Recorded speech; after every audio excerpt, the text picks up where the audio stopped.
All right, welcome into the San Francisco 49ers Report by Chat Sports. I'm Chase Sr. Today's show is presented by Manscaped. The faithful can get 20% off and free shipping at manscaped.com/49ers. Use the promo code 49ers for that deal to apply. 8 million men worldwide have put their trust in Manscaped because they have the best men's grooming products. Hop on board. Join the movement. Manscaped.com/49ers. Now, on today's show, going to take a look at some San Francisco 49ers training camp winners and losers going into this preseason opener on Sunday against the Las Vegas Raiders. And the Niners are on the field competing against one another for roster battles, for playing time, just getting ready for the regular season. Competition brings the best out of everybody. And here at Chat Sports, we have the same motto. And because these are two of our biggest and best YouTube channels at the company, we're having a sub battle. And this rivalry is great on the field, but also here at Chat Sports too. Which channel can pick up the most subscribers this week? Monday going into Tuesday, 49ers Report has the lead, 36 new subscribers, to the Raiders Report with 25 new subs. If you're looking for year-round and daily coverage of the Niners, this is your go-to spot. Lock us in and subscribe. And speaking of this matchup coming up on Sunday, watch parties return. We're going to be going live about an hour before kickoff, so join us for our pregame show. Trey Lance most likely going to get the start because Brock Purdy not expected to play. Kickoff is slated for 4 o'clock Eastern, 1 o'clock for those of you watching on the West Coast. This matchup in the regular season on New Year's Day last year was awesome, and a lot of marquee storylines that we're partially going to cover on today's show will be transpiring at Allegiant Stadium in Las Vegas. Without further ado, 49ers winners, and then we'll get to our 49ers losers a little bit later. This is a name that maybe some people are not familiar with. Jamison, the undrafted free agent cornerback out of Texas. He's had a really good training camp, and he's been able to step up because the fifth-round pick corner, Darrell Luter Jr. out of South Alabama, has been out. Hasn't practiced once because of an off-season injury. He has gotten the praise from multiple people, has Jamison. Steve Wilks, the defensive coordinator, Kyle Shanahan, the head coach, Brandon Aiyuk, who he's been going up against one-on-one, and Aiyuk has been the Niners' best player in training camp. But John Lynch even said last week, Jamison has impressed us. He's going to get more reps. And Kyle Shanahan had this to say about the former Texas Longhorn. He's made some plays out there, and I think he keeps getting better. He takes coaching very well. He's been mixing up his techniques and really doing what Steve Wilks and defensive backs coach Daniel Bullock ask of him, and the receivers are noticing him. The offense is noticing him. So I've been really encouraged by him. This is certainly going to be a player to watch on Sunday because I want to see how he fares in actual game action for San Francisco. Winner number 2 in training camp up to this point has been another young player who has made some massive strides, and that is Tyrion Davis-Price. Why TDP is a winner. Came into training camp in much better shape as compared to last year. He's had a better grasp of this offense, which is a complex scheme under Kyle Shanahan and difficult to learn. He's taken advantage of his reps where he's had some pop plays, impressing Frank Gore on the sideline. His teammates have been raving about his preparedness, but also the shape and the play that he's been able to display.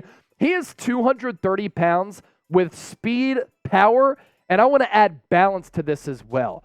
The trifecta of that, really important for a back in the league. If you can run in between the tackles, but also have that elusive speed to get out to the outside, and everybody has been raving about TDP. I want to see what he can do with extended action on Sunday against the Raiders. With that, we tee up our first poll question of today's show.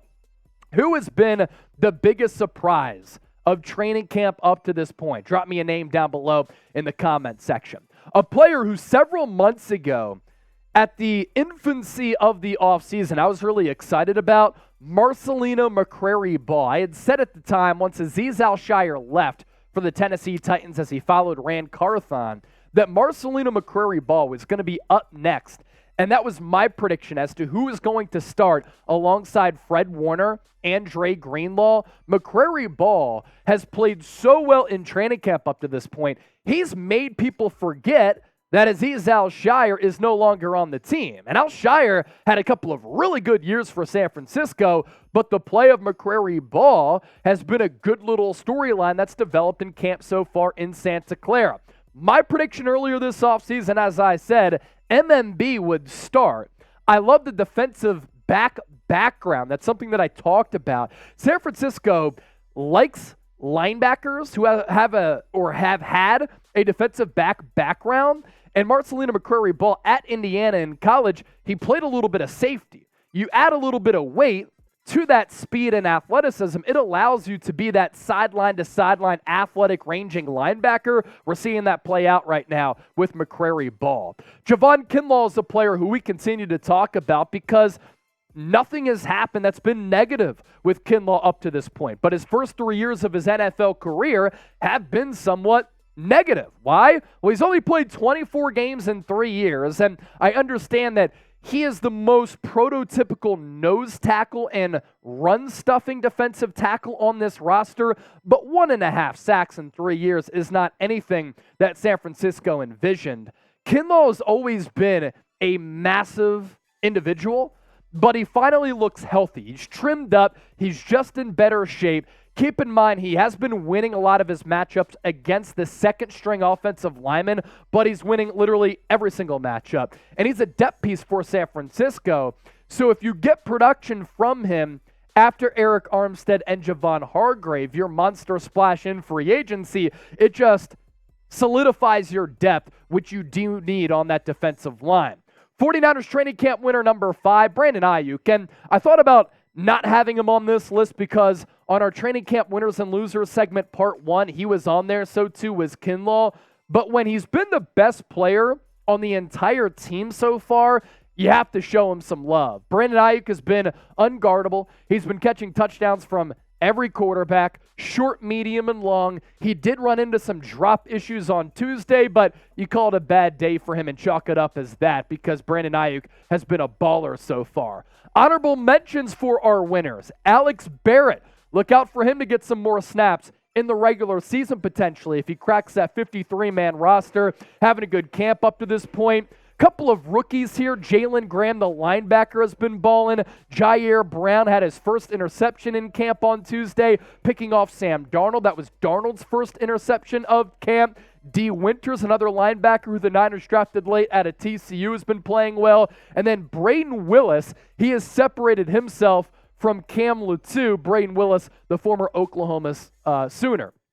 Coming up next on the show, training camp losers going into this Raiders preseason game. But first, as we mentioned off the top of the show, today's 49ers Report is presented by Manscaped. You can get 20% off and free shipping at manscaped.com/49ers. You know, it's summertime, and a lot of us are spending a lot of time outside by the pool, and a lot of you might go to the pool to maybe attract a significant other. You're trying to land a date with somebody.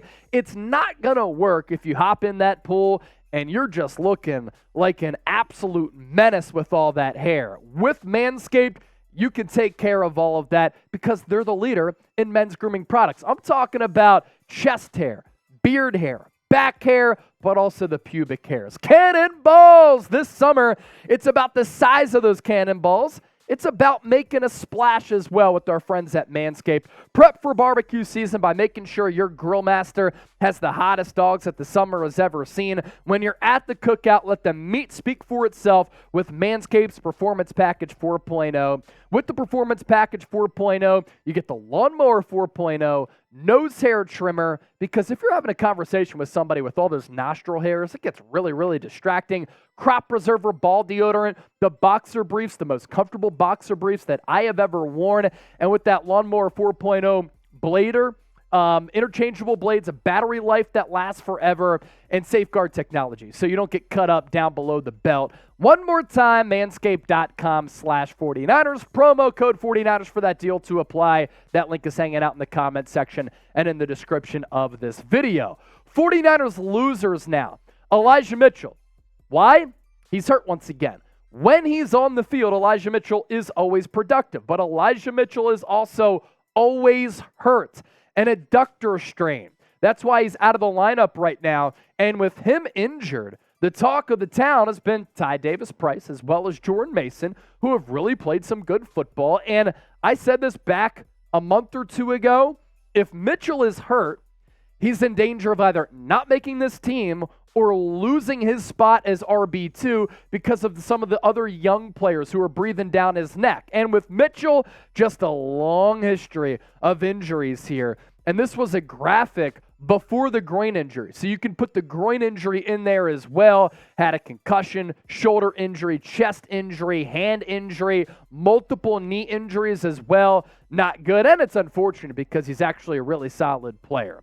Darrell Luter Jr., another loser for the Niners because he was drafted in the 5th round as a guy who I really liked, hasn't been able to see the field because of an offseason injury that happened away from the facility. And he hasn't practiced, whereas Jamison has been able to practice. Those are two players who figured to be competing for one roster spot most likely, and I think it's becoming more and more likely that Luter won't make the 53. He'll be put on the practice squad or maybe a PUP designation or something, especially if Jamison makes the team. And then also another young player who's been injured a lot, Robert Beal Jr., the defensive end out of Georgia. He played very sparingly with the Bulldogs, but his twitchiness coming off the edge, that fast first step and the bend that he had coming off that edge made him an intriguing player coming out of Georgia for the scouting department for San Francisco, but he, too, barely been able to practice. He has practiced at least a little bit, but I thought he could have carved out a nice rookie role because the Niners are somewhat thin at defensive end now. I think they might go the way of bringing in a veteran if they have some questions with depth at defensive end, even though Cleveland Ferrell and Taco Charlton are playing pretty well. Who is your biggest training camp loser? We asked you for your biggest winner a little bit earlier. Get in the comment section with a loser. As always, thanks for watching the show. Watch party coming up on Sunday. Can't wait for it.